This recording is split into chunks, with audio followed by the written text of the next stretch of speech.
Bismillah, wassalatu wassalamu ala rasulillah wa ala alihi wa ashabihi wa atba'ihi wa mawalah amma ba'd. Uhayyikum bitahiyyatil Islam. Assalamu alaikum warahmatullahi wabarakatuh. Alhamdulillah, nahmadu subhanahu wa ta'ala wa nasta'inuhu wa nastaghfiruh wa na'udzu billahi min syururi anfusina wa sayyiati a'malina man yahdihillahu fahuwal muhtadi wa man yudlil falan tajida lahu waliyan mursyida. Asyhadu an la ilaha illallah wahdahu la syarika lah wa asyhadu anna Muhammadan abduhu wa rasuluhu safi wa khaliluhu alladzi la nabiyya wa la rasula ba'dah. Allahumma salli wa sallim wa barik ala nabiyyina Muhammad sallallahu alaihi wasallam wa ala alihi wa ashabihi wa atba'ihi wa man sara ala nahjihi wastanna bisunnatihi wattaba'ahum biihsanin ila yaumil qiyamah. Amma ba'd. Wa laqad qala Allah tabaraka wa ta'ala fi kitabil aziz, ya ayyuhalladzina amanu taqullaha haqqa tuqatih. Wahai orang-orang yang beriman, tingkatkanlah ketakwaan kepada Allah Azza wa Jal haqqa tuqatihi, dengan sebenar-benarnya ketakwaan. Wala tamutunna illa wa antum muslimun. Jangan sekali-kali kita diwafatkan oleh Allah kecuali dalam kondisi iman, menyerahkan diri hanya kepada Allah Azza wa Jal. Wa qala aidan wa tazawwadu fa inna khairaz zadi taqwa. Perbanyaklah di dunia ini mencari perbekalan, fa inna khairaz zadi taqwa. Ketahuilah, sebaik-baik bekal yang akan kita bawa, harta akan kita tinggalkan, jabatan akan kita tanggalkan, anak istri kita pun akan kita tinggalkan, suka ataupun tidak, siap ataupun tidak. Fa inna khairaz zadi taqwa. Maka banyaklah mencari bekal, dan bekal sejati adalah ketakwaan kita kepada Allah Azza wa Jal, bimtithali awamirihi, dengan menjalankan perintah-perintah Allah Azza wa Jal sebaik-baiknya, wajtinabi nawahihi, dan menjauhi larangan-larangan Allah Subhanahu wa ta'ala sejauh-jauhnya. Dan Nabi alaihi salatu wassalam, beliau bersabda, ittaqillaha haitsuma kunta, teruslah bertakwa kepada Allah dimanapun dan kapapun. Wa atbi'is sayyi'atal hasanata tamhuha, dan ikutilah keburukan dengan amal-amal baik, dengan kesolehan. Tamhuha, karena sesungguhnya kebaikan dan amal soleh menghapus dosa dan kesalahan kita yang telah lalu.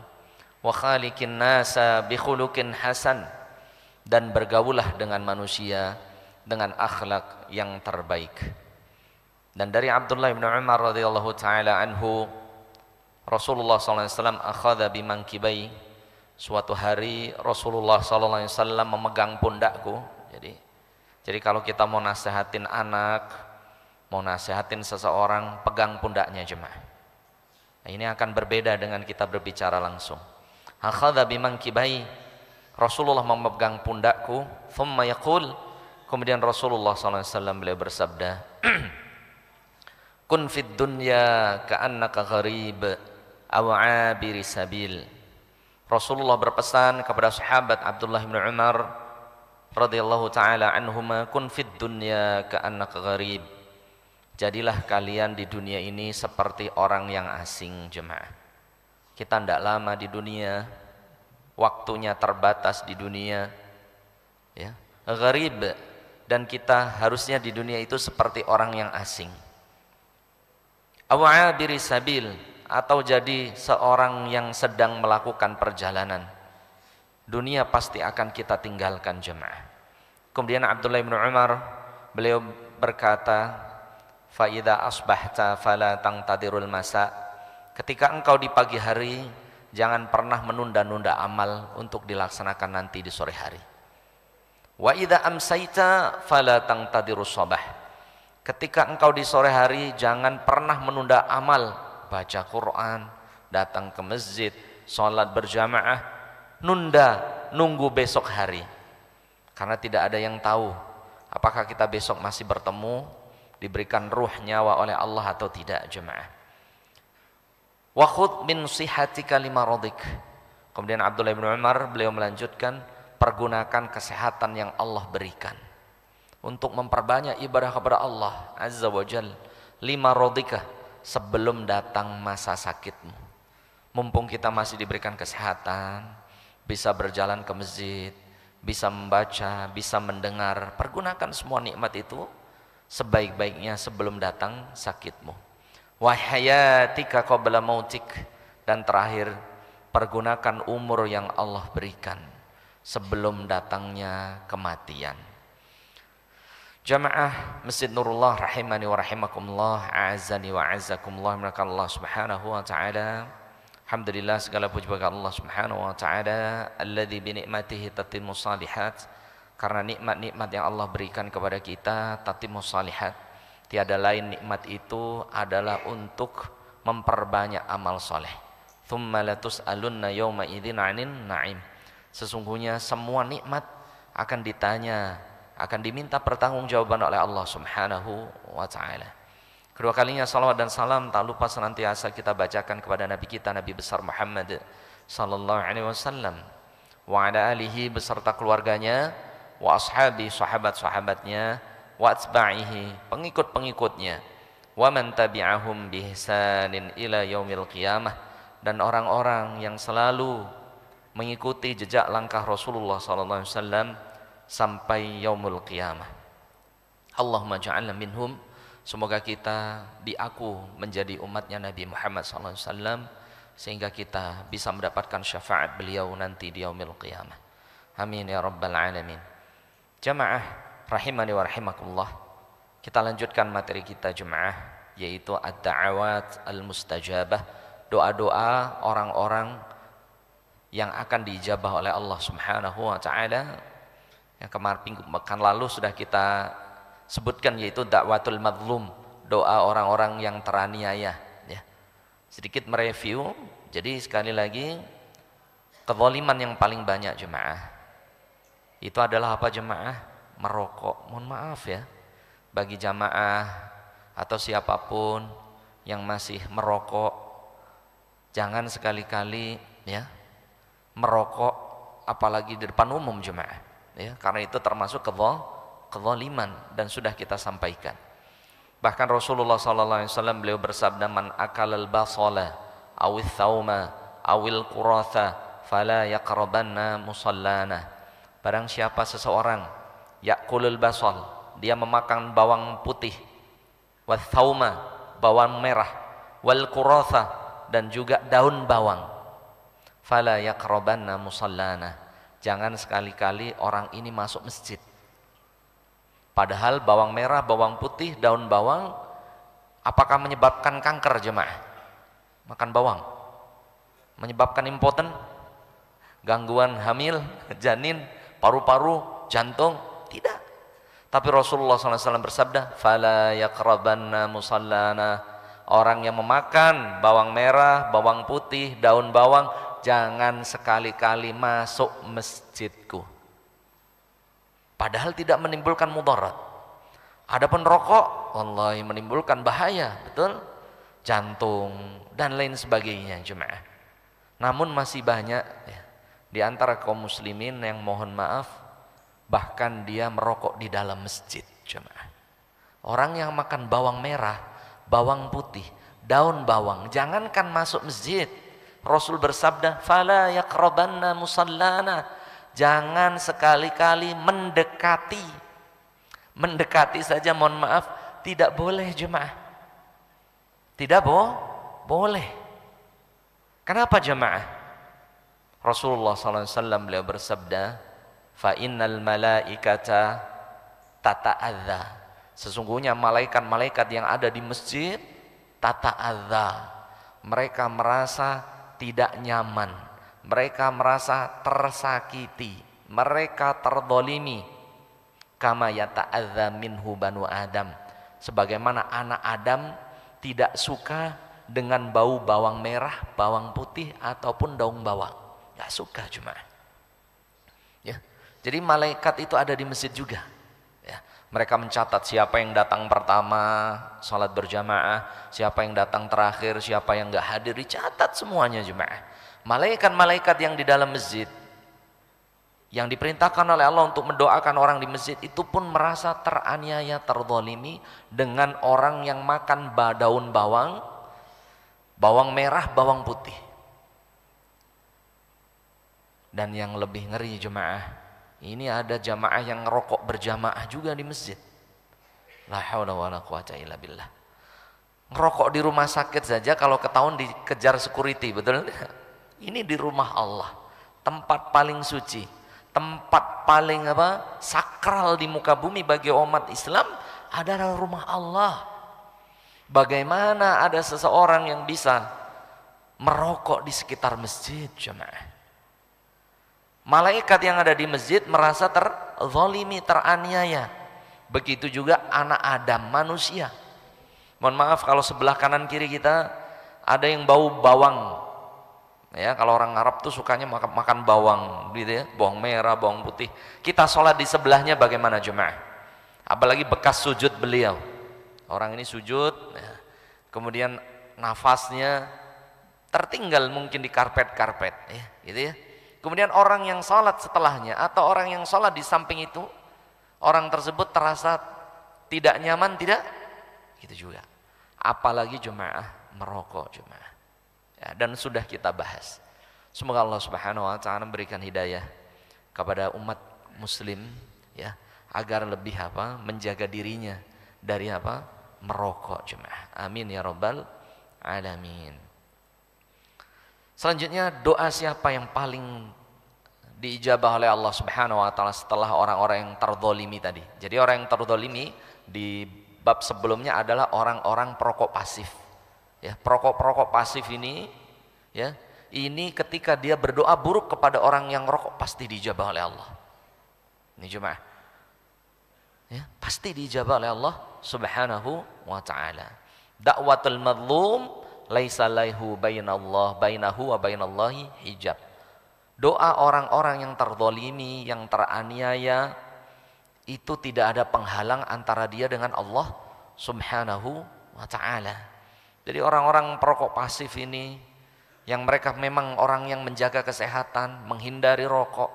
Ketika ada yang merokok, dia merasa terzalimi, teraniaya, berdoa yang buruk kepada perokok tadi, niscaya diijabah oleh Allah Subhanahu wa taala. Jadi sekali lagi, kezaliman yang paling banyak sadar atau tidak sadar yaitu merokok jemaah. Bagaimana Ustadz kalau anak merokoknya di tempat tersembunyi sendiri, nggak ada yang menghirup kecuali saya? Terhitung zalim tidak? Tetap zalim jemaah.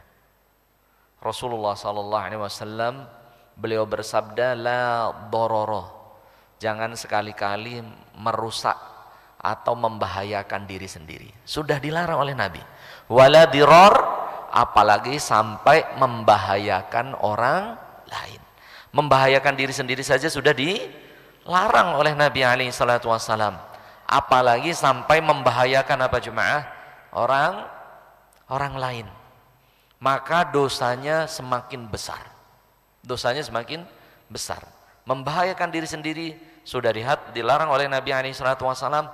Apalagi sampai membahayakan orang lain. Wal'iyadzu billah. Kita berdoa kepada Allah semoga kaum muslimin sadar ya akan bahayanya kezaliman yaitu merokok jemaah. Dakwah atau doa yang paling mustajabah selanjutnya selain doa orang yang terzalimi yaitu adalah da'watud du'afa ayil fuqara wal masakin, yaitu doa-doa orang-orang yang lemah, yaitu orang-orang yang fakir au miskin ataupun orang miskin. Maka salah satu anjuran Nabi SAW ketika kita, mohon maaf jemaah, ini banyak kesalahan ya. Ketika kita mau menikahkan anak kita ya, atau bapak mau nikah lagi misalnya ya, itu Rasulullah menganjurkan jemaah? Yang diundang itu siapa? Yang kaya saja? Atau yang miskin saja? Atau dua-duanya? Rasul menganjurkan jangan lupa yang miskin. Karena kebanyakan, mohon maaf, ketika di Jakarta kita diminta untuk khutbah nikah, itu hampir undangan semuanya orang kaya. Nggak ada orang-orang miskin. Padahal orang-orang miskin ini doanya diijabah oleh Allah Azza wa Jalla. Sehingga Rasulullah SAW beliau bersabda, hadis ini dari sahabat Abu Hurairah radhiyallahu taala anhu, Rasul bersabda, syarrut ta'ami ta'amul walimah. Seburuk-buruk makanan itu adalah makanan al-walimah, yaitu makanan pesta pernikahan. Kenapa jamaah? Rasul melanjutkan, yud'a ilaiha sya'ban wa yutraku fihal ji'an. Yud'a ilaiha sya'ban, yang diundang itu orang-orang yang sudah kekenyangan. Di riwayat lainnya yud'a ilaihal aghniya, yang diundang hanya orang-orang kaya. Wa yutraku fihal ji'an, adapun orang-orang yang lapar, di riwayat lainnya al-fuqara, yaitu orang-orang miskin, tidak diundang. Ini jemaah, banyak ini jemaah. Padahal orang-orang miskin ini doanya diijabah oleh Allah Azza wa Jalla. Bahkan kalau pernikahan yang orang-orang kaya, terakhir di Bidakara kita diundang isi khutbah, ini makanan itu orang kaya, mohon maaf nih, ngambilnya sedikit, habis itu dibuang coba, dibuang cuma, nggak dihabiskan. Mubadzir. Ya, yang diundang orang-orang syaba'an, yang sudah kekenyangan. Mereka bahkan nggak makan kadang. Hadir, salaman, duduk, pergi lagi. Coba kalau yang diundang tetangga kita, yang mereka kurang beruntung, yang mereka kaum du'afa, wallahi mereka akan makan. Setelah makan apa jemaah? Pasti mendoakan orang yang sedang nikah tadi. Didoakan sampai ikhlas, ya Allah, didoakan pas sholat, didoakan dia qiyamul lail, didoakan, ya Allah. Dia berdoa, didoakan lagi. Ingat dengan orang yang undang. Coba kalau yang diundang orang kaya, mungkin makanan kita pun gak disentuh, gak dimakan. Kalau dia makan, itu banyak yang dibuang. Itu kenyataan jemaah. Ya, itu makanan dibuang-buang jemaah. Maka Nabi SAW beliau menganjurkan syarrut ta'ami ta'amul walimah. Hati-hati jemaah, seburuk-buruk makanan itu adalah makanan pesta pernikahan. Yud'a ilaiha syab'an, yang diundang hanya para pejabat yang sudah kenyang. Syab'an itu orang yang sudah kekenyangan. Wa yutrakul ji'an, adapun orang-orang yang lapar, orang-orang yang fakir, ini malah apa jemaah? Ditinggalkan. Dan sahabat Abdullah bin Mas'ud radhiyallahu taala anhuma, beliau mengatakan, idza yud'a al-ji'an wa yutraku, adapun ketika yud'a sya'ban, yang diundang hanya yang kaya, wa yutraku fihal ji'an, dan orang miskin tidak diundang, alla nujibu da'wataha, kita para sahabat nggak datang ke pernikahan itu, nggak datang. Cuma ini Abdullah bin Mas'ud, sahabat Nabi, qari'un Nabi, pembaca Al-Quran terbaiknya Rasulullah SAW. Seandainya ada suatu pernikahan yang diundang hanya orang kaya, sedang orang-orang yang miskin tidak diundang, alla nujib da'wataha, kita nggak mau datang ke pernikahan itu jemaah. Terus bagaimana jemaah? Misalnya salah satu hadirin atau jamaah ini adalah pejabat, tafadhal antum mengundang pejabat, tafadhal, mau menteri, mau siapapun, BUMN, tafadhal undang. Bagaimana Ustadz yang fakir? Adakan walimah sendiri di rumah antum, adakan walimah sendiri di rumah antum, undang tuh tetangga yang tidak mampu. Kalau antum mau mengadakan pesta khusus untuk orang kaya, tafadhal setelahnya, tafadhal. Karena apa jemaah? Doa orang-orang yang lemah itu diijabah oleh Allah Subhanahu wa taala. Ini jemaah, semoga Allah Subhanahu wa taala memberikan kita ya kekuatan untuk mengikuti sunnah Rasul jemaah. Jadi kalau bapak-bapak menikahkan anaknya, tafadhal nyewa yang termahal di Jakarta, ya, ballroomnya yang mahal, tafadhol. Untuk yang kaya tafadhol, tapi jangan lupa juga ada undangan yang miskin walaupun beda tempat jemaah. Mungkin diundang di rumah antum, untuk tetangga kanan kiri yang nggak mampu, besoknya baru antum mau undang di mana, Bidakara nih misalnya, tafadhol. Tapi jangan lupa doa apa tetangga kanan kiri antum, terutama yang tidak mampu. Allahu a'lam bissawab. Jemaah rahimani wa rahimakumullah. Ada seorang sahabat Nabi namanya Sa'ad ibnu Waqqas radhiyallahu taala anhu. Beliau itu orang yang sangat kaya, orang panglima perang Nabi alaihi salatu wassalam. Beliau mengatakan bahwasanya, ya Rasulullah, kita itu menang di berbagai perang itu karena bantuan ana, harta beliau, perjuangan beliau. Maka Rasulullah SAW beliau bersabda, innama nasrullah hadil ummati bidha'ifiha. Wahai Sa'ad ibn Waqqas, sesungguhnya kita ditolong oleh Allah Azza wa Jal, agama Islam ini ditolong oleh Allah Azza wa Jal bidha'ifiha, karena doanya orang-orang lemah. Karena doanya apa jemaah? Orang-orang lemah. Bida'watihim, karena keikhlasan mereka ketika berdoa. Wa salatihim, karena ibadah salat mereka. Wa ikhlasihim, karena keikhlasan orang-orang fakir tadi jemaah.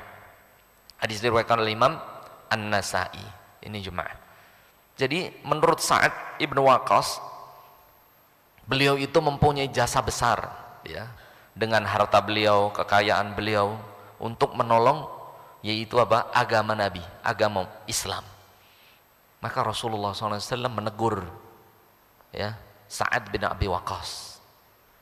Rasulullah SAW bersabda, innama yansurullah hadil ummati bidha'ifiha. Sesungguhnya Islam itu dimenangkan oleh Allah, dimuliakan oleh Allah di muka bumi itu karena orang-orang miskinnya. Bida'watihim, karena doa-doa mereka. Wa salatihim, dan salat-salat mereka. Wa ikhlasihim, dan keikhlasan mereka. Ini jemaah. Jadi kita itu kalau minta doa, mohon maaf, itu paling utama ke orang kaya atau orang miskin jemaah? Orang miskin. Antum minta doa orang kaya, belum tentu dia doain antum jemaah. Lupa dia, banyak urusan. Tapi kalau orang miskin, ya Allah, antum undang ke rumah, ta'al makan di rumah, kemudian mohon minta doanya Pak ya. Wah, dia sholat, mungkin seminggu dia sholat doa untuk antum ini jemaah. Ini orang-orang fakir jemaah. Kemudian di hadis yang lainnya jemaah, mengapa orang miskin itu doanya dijawab oleh Allah Subhanahu wa taala? Dari sahabat Harith ibn Wahhab radhiyallahu taala anhu, Rasulullah SAW bersabda, ala ukhbirukum bi ahlil jannah. Mau tidak aku berikan kabar kebanyakan penghuni surga itu siapa? Maka Rasul bersabda, kullu dha'ifin mutadha'if. Penghuni surga itu kebanyakan adalah orang-orang yang lemah. Orang-orang apa jemaah? Yang lemah. Lau aqsama 'ala Allah la abarrah. Seandainya orang-orang miskin ini bersumpah, berdoa kepada Allah Azza wa Jalla, abarrahullah, niscaya Allah ijabah. Ya ini jemaah, perbanyak teman-teman yang nggak mampu jemaah, minta doa kepada mereka. Karena orang yang kaya ini, mohon maaf, ini paling dikit di surga itu orang kaya jemaah. Kalaupun masuk surga ngantrinya orang kaya itu paling lama. Orang kaya itu ngantrinya paling lama. Nanti kita bahas jemaah. Kemudian wala ukhbirukum bi ahli nar. Saya kabarkan kalian tentang kebanyakan penghuni neraka. Maka Rasul bersabda, kullu utullin jawadhin mustakbirin. Kebanyakan penghuni neraka adalah utul, yaitu orang yang keras, ya, suka marah, itu utul. Biasanya suka marah ini atasan atau bawahan jemaah? Yang suka marah-marah itu atasan atau bawahan? Oh jelas atasan ini. Bos-bos itu kan hobinya marah-marah gitu. Marah-marah, ya Allah. kullu utul, orang yang sifatnya keras. Jawadhin, jawad itu lawannya jud, jud itu dermawan, jawad kikir, sudah suka marah, kikir, mustakbirin, dia itu sombong. Allah, jemaah, apa yang kita sombongkan jemaah? Antum nggak bisa napas 5 menit saja, udah tuh jemaah. Nggak ada yang kita sombongkan jemaah.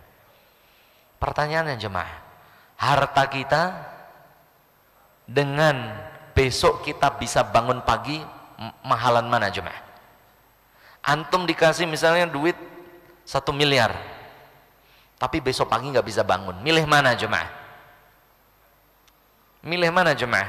Dapat 1 miliar tapi besok pagi nggak bisa bangun, atau besok pagi bisa bangun tapi nggak dapat 1 miliar? Pilih mana jemaah? Pilih masih bisa bangun? Oh iya jemaah. Oh nggak ditingkatkan 1 triliun, gimana? Tapi besok pagi nggak bisa bangun. Wallahi jemaah, harta dunia ini nggak ada harganya dibanding Allah yang memberikan kita apa? Nafas, nyawa. Sehingga kita antum bangun tidur itu ngucapin apa? Alhamdulillahilladzi ahyana ba'dama amatana wa ilaihin nusyur. Segala puji bagi Allah yang telah mewafatkan kita, ya, wa ilaihin nusyur, dan kepada Allah kita kembali. Jadi syukur itu, mohon maaf, nggak harus nunggu depositonya banyak, sawahnya di mana-mana, jabatannya naik, antum diberikan nyawa besok pagi, itu sudah harus bersyukur, apalagi nyampe malam ini. Bersyukurnya kita itu dengan apa jemaah? Jadi diriwayatkan Rasulullah SAW oleh Ummul Mukminin Aisyah radhiyallahu ta'ala anha, saking tulu qiyamihi, saking panjangnya sholat malamnya Rasulullah SAW, hatta tafattara qadamaihi, sampai apa jemaah? Kaki beliau bengkak. Kemudian Aisyah bertanya, lima ya Rasulullah, kenapa engkau capek-capek ya Rasulullah? Alaysa qad ghafarallahu laka min dzambika wa ma ta'akhkhar, bukankah engkau ini diampuni dosa yang telah lalu dan yang akan datang? Jawaban Rasul simpel jemaah. Apa itu jawaban Rasul? Kenapa Rasulullah mau-maunya capek qiyamul lail sampai kaki beliau bengkak jemaah? Padahal dosa beliau yang telah lalu diampuni oleh Allah, dan yang belum terjadi yang akan datang sudah diampuni oleh Allah. Jawaban Rasul apa jemaah? Jawaban Rasul simpel. Alastu abdan syakuro. Aku hanya ingin menjadi hamba Allah yang bersyukur. Jadi syukur itu dibuktikan dengan ibadah. Itu jemaah. Syukur itu dibarengin dengan ibadah. Inna a'tainakal kautsar fasalli li rabbika. Allah memberikan kepada kalian itu nikmat yang sangat banyak.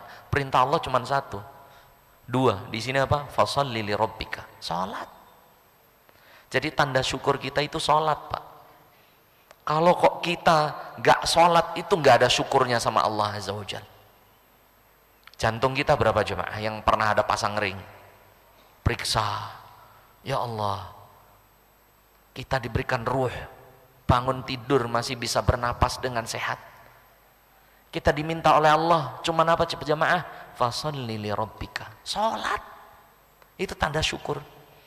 Makanya Rasul itu salatnya panjang jemaah. Padahal diampuni dosa yang telah lalu dan yang akan datang. Jawaban Rasul ditanya oleh istri beliau, jawabannya simpel. Alastu abdan syakuro. Aku hanya pengen menjadi hamba Allah yang bersyukur. Itu Rasul, Pak. Bagaimana kita jemaah yang dosanya banyak, amalnya belum tentu diterima oleh Allah, dosa belum diampuni? Pernah nggak kita sholat sampai kakinya bengkak jemaah? Wallahi bengkak itu main futsal kali ya, atau kesleo di jalanan mungkin. Ini Rasulullah SAW. Alastu abdan syakur. Hanya ingin menjadi hamba Allah yang bersyukur. Jadi syukur itu dengan apa? Dengan apa? Dibuktikan dengan amal-amal soleh kita. Ini jemaah.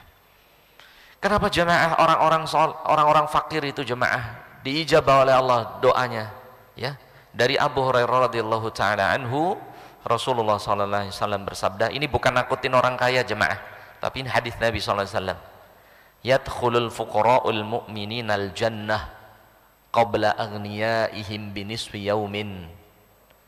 Sesungguhnya orang-orang yang fakir, yang mereka orang-orang beriman, yadkhulul jannah, masuk surganya Allah Subhanahu wa taala, qabla aghniyaihim, sebelum yang kaya, binisfi yaumin, bedanya setengah hari.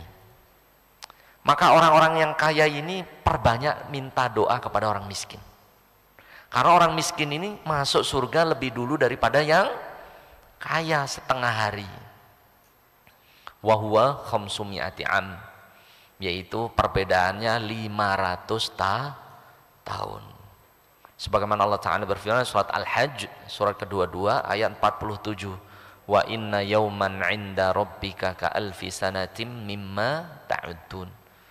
Sesungguhnya satu hari di akhirat adalah 1000 tahun di muka bumi.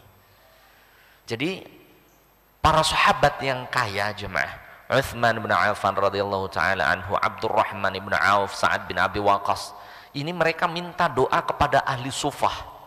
Ahli sufah itu sahabat-sahabat Nabi yang hijrah, mereka meninggalkan kekayaannya tinggal di masjid Nabi. Ini namanya ahlu sufah. Jadi orang-orang kaya itu datengin ahlu sufah. Ahlu sufahnya Rasul ya Abu Hurairah, kan keren ya. Itu didatengin. Untuk apa jemaah? Minta doa. Pernah nggak bapak-bapak ini mendatangi tetangga yang nggak mampu? Doain dong ya. Ya Allah, semoga Allah menghisap ana di akhirat dengan hisap yang ringan.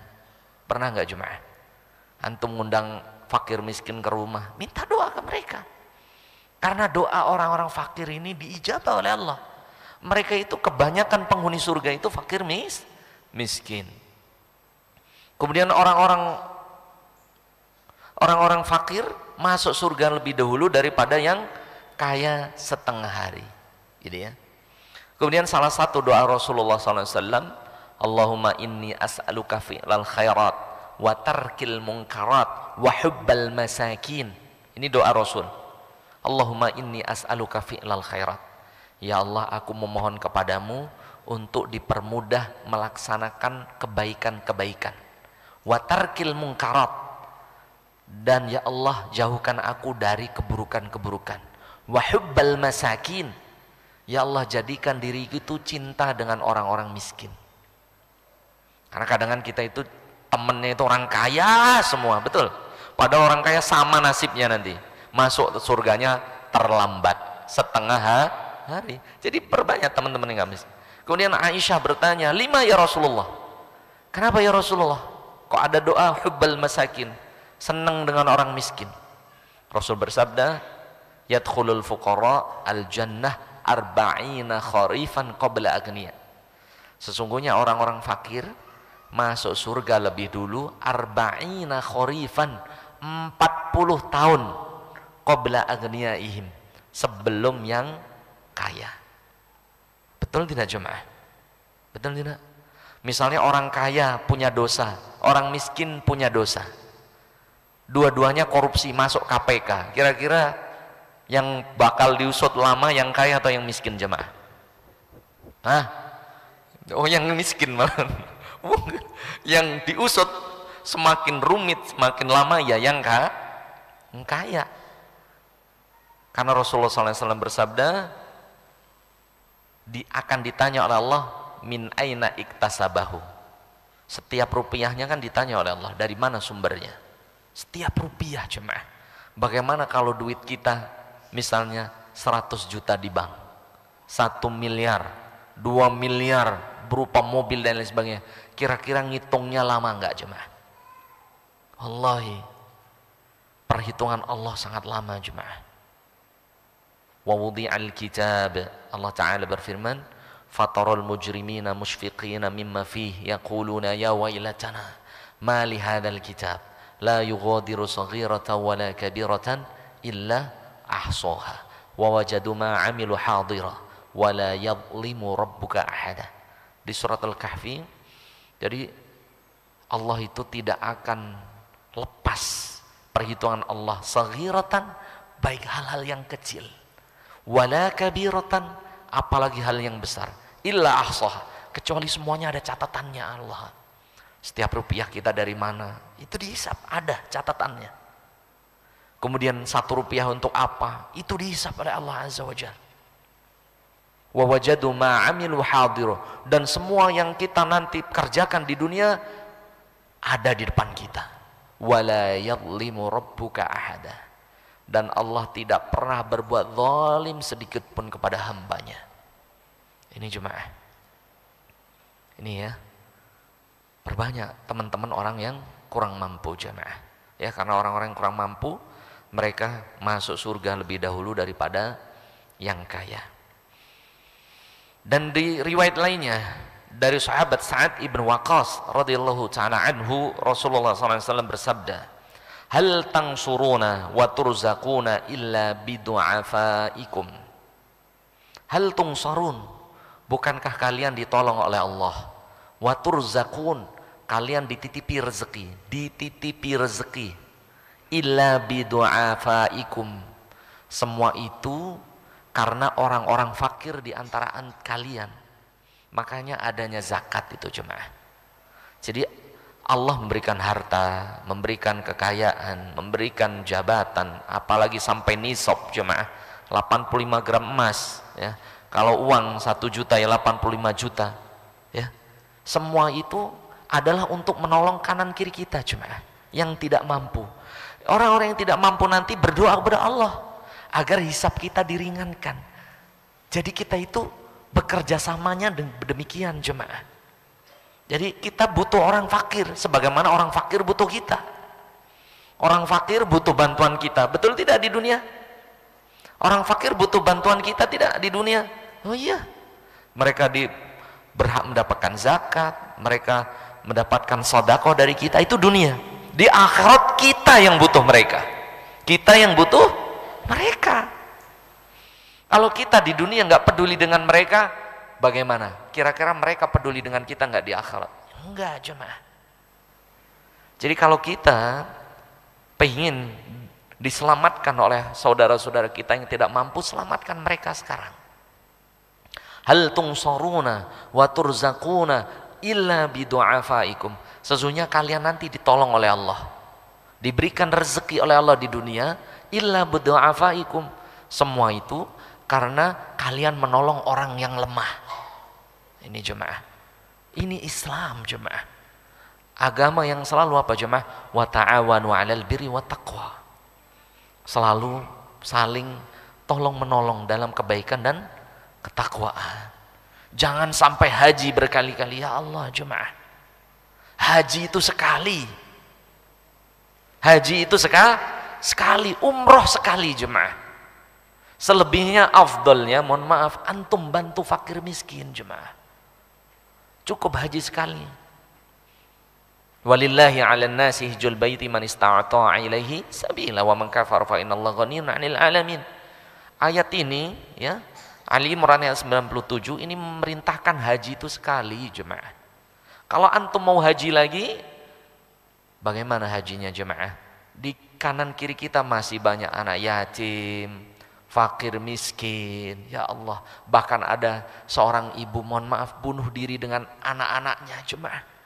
Minum racun tikus jemaah. Kenapa? Gak bisa ngasih nafkah jemaah. Ini yang diazab siapa? Yang kaya jemaah. Diminta pertanggungjawaban oleh Allah Azza wa Jalla yang kaya nanti. Bagaimana ada tetangga antum kelaparan?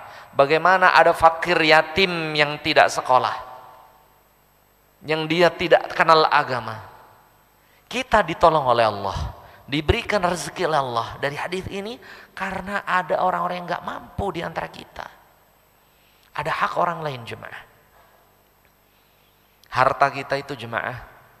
Jadi kalau baca tentang perintah zakat itu kan At-Taubah ayat 34 35 jemaah. Walladzina yaknizuna dzahaba. Ketahuilah ada orang-orang yang hobinya ngumpulin emas. Wal fiddata, ngumpulin perak. Hobi ini, gemar banget nabung. Ya, aset ini, aset itu. Wala yunfikunaha fi sabilillah, tapi dia nggak mau mengeluarkan zakatnya kalau sudah 85 gram emas. 2,5%, rubu'ul usyur, 1/40 dari harta kita jemaah. Fabashirhum bi'adzabin alim. Allah Ta'ala berfirman, berikan kabar dengan azab yang sangat pedih. Apa itu azabnya?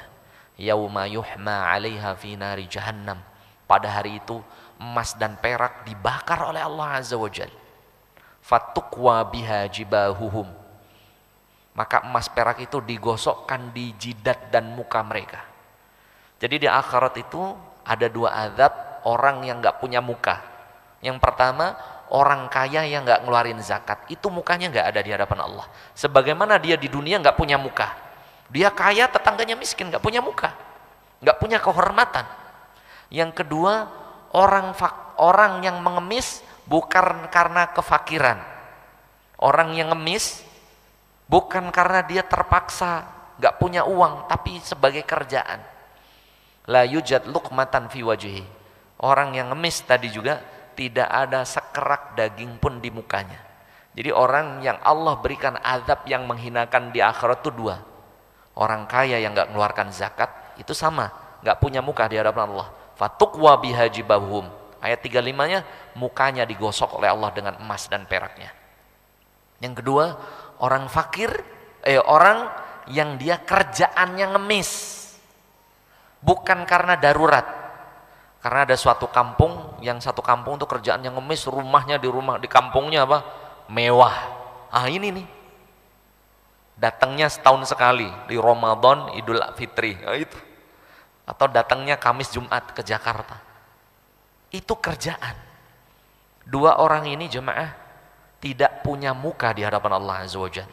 Fatukwa biha jibahum. Orang yang kaya tadi digosokkan emas dan peraknya jibahum di muka mereka, habis mukanya, na'udzubillah. Wa dhuhuruhum, yang kedua apa jemaah? Punggung-punggung mereka digosok oleh Allah dengan emas dan peraknya. Wa junubuhum, yang ketiga apa jemaah? Perut-perut mereka, lambung-lambung mereka. Hadza ma kanaztum li anfusikum. Inilah harta yang kalian simpen-simpen. Hati-hati jemaah. Fadzuqu ma kuntum taknizun. Rasakan simpanan kalian masing-masing. Nah ini jemaah.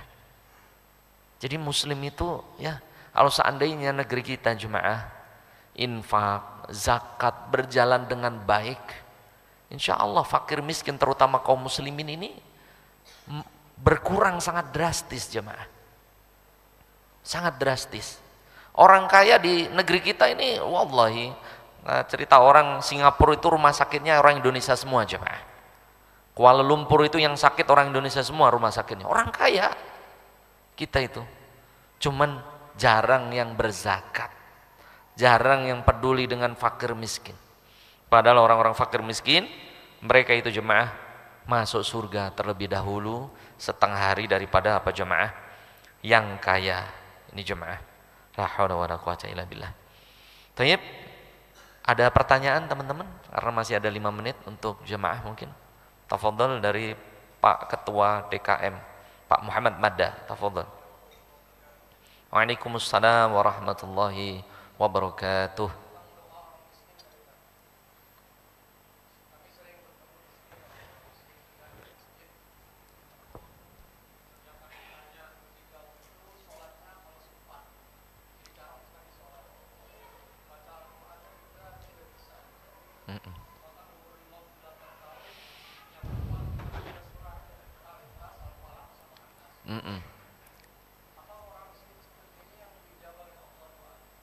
Masya Allah. Tayyib. Tayyib.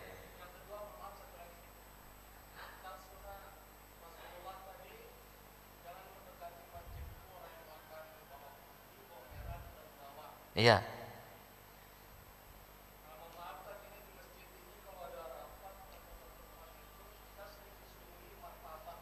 Nah.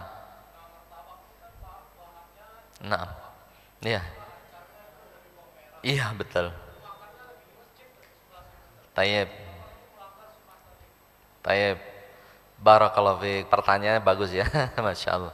Yang pertama, pertanyaan beliau yang pertama, Bagaimana kalau orang fakir tapi dia itu sholatnya males-malesan, kemudian yang ngajinya males-malesan, pokoknya agamanya istilahnya amburadul ya, dari beliau. Apakah yang dimaksud orang-orang yang masuk surga terlebih dahulu orang-orang fakir yang demikian jemaah? Maka jawabannya tidak jemaah. Makanya tadi ayat hadisnya yadkhulul fuqara'ul mu'minina. Jadi orang-orang fakir yang dia beriman kepada Allah Subhanahu wa taala dan baik imannya itu lebih dulu masuk daripada orang yang kaya yang baik juga imannya. Jadi dua-duanya baik. Ini hafalannya bagus yang kaya, ini yang miskin hafalannya bagus. Salatnya bagus, salatnya bagus. Tapi ini kaya, ini miskin. Maka yang miskin lebih masuk surga lebih dahulu setengah hari. Di hadis lain-lainnya 40 tahun perbedaannya, yaitu fakir-fakir yang dia benar-benar taat kepada Allah. Taat kepada Allah Subhanahu wa taala. Bagaimana kalau fakir tapi dia enggak sholat, atau sholatnya tuh kadang-kadang, wallahi jemaah, masalakakum fi saqar qalu lam nakum minal musallin. Di surat Al-Mudaththir surat ke-74, apa kebanyakan orang masuk neraka itu? Yaitu lam nakum minal musallin, karena mereka tidak sholat. Baik yang kaya ataupun yang miskin, kalau nggak sholat ya tempatnya neraka sakor. Ini jemaah. Yang kasihan ya sudah orang fakir, dunianya sengsara, akhiratnya sengsara. Ini lebih ngenes lagi jemaah. Lebih ngenes. Ya, sudah dunianya sengsara, termasuk fakir miskin, kekurangan, akhiratnya pun nggak dia dapat. Jadi ini ruginya dua. Dunianya tidak hasanah, akhiratnya tidak hasanah. Maka mukmin itu ya Rabbana atina fid dunya hasanah wa fil akhirati hasanah. Baik secara dunia, baik juga secara akhirat. Al-Baqarah 201. Ya. Jangan sampai buruk dunia, buruk akhirat. Berarti dua-duanya dia tidak dapatkan. Maka orang-orang yang masuk surga terlebih dahulu daripada yang kaya, orang ini agamanya baik. Agamanya baik. Salat 5 waktunya nggak pernah dia tinggalkan. Kemudian Allah uji dengan tidak punya harta. Maka orang ini masuk surga lebih dahulu daripada yang kaya. Ini jemaah. Allahu a'lam bissawab. Bisa pahami. Yang kedua jemaah rahimani wa rahimakumullah, bagaimana orang yang memakan bawang merah, bawang putih, daun bawang, ini dikiaskan sama dengan ya jengkol, pete begitu ya. Itu kan baunya luar biasa begitu ya. Kemudian bagaimana nanti para sahabat mengatakan tobbiha. Para ulama membolehkan orang makan bawang merah, bawang putih tanpa berkumur-kumur lagi, tanpa bersiwak lagi, kemudian masuk masjid dengan syarat tobbiha, yaitu apa?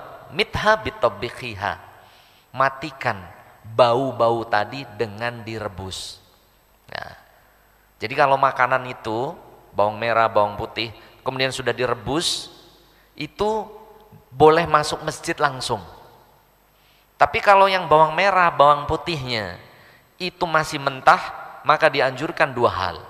Yang pertama yatamammat, dianjurkan berkumur-kumur. Ya. Yang kedua yatasawwak, dia dianjurkan bersiwak. Siwak itu artinya membersihkan gigi dengan apa? Pembersih. Nah, baru dibolehkan masuk masjid. Jadi bagi jamaah yang memakan martabak misalnya, kan martabak ini, mohon maaf, istri aneh alergi juga bau bawang itu. Jadi dia nggak suka martabak gitu. Nah, martabak telur ya, kalau martabak itu kan suka. Nah, jadi ketika anak deket aja itu harus sikat gigi dulu dan lain sebagainya. Ini jemaah. Ini bawang merah, bawang putih, daun bawang saja Rasul melarang masuk masjid sampai dia berkumur-kumur wayatasawwak, dan sampai dia bersiwak, membersihkan dengan ma'junul asnan, kalau sekarang ya dengan sikat gigi, dengan odol, pewangi mulut dan lain sebagainya. Begitu juga mohon maaf bagi perokok, apalagi ini jemaah. Sudah ada nikotinnya, ada nektarnya yang berbahaya dan lain sebagainya. Bagaimana nyium tempat sholat? Sholatnya orang punya penyakit ispa, penyakit paru-paru, anak kecil, ibu menyusui, wanita hamil. Zalim jemaah, zalim.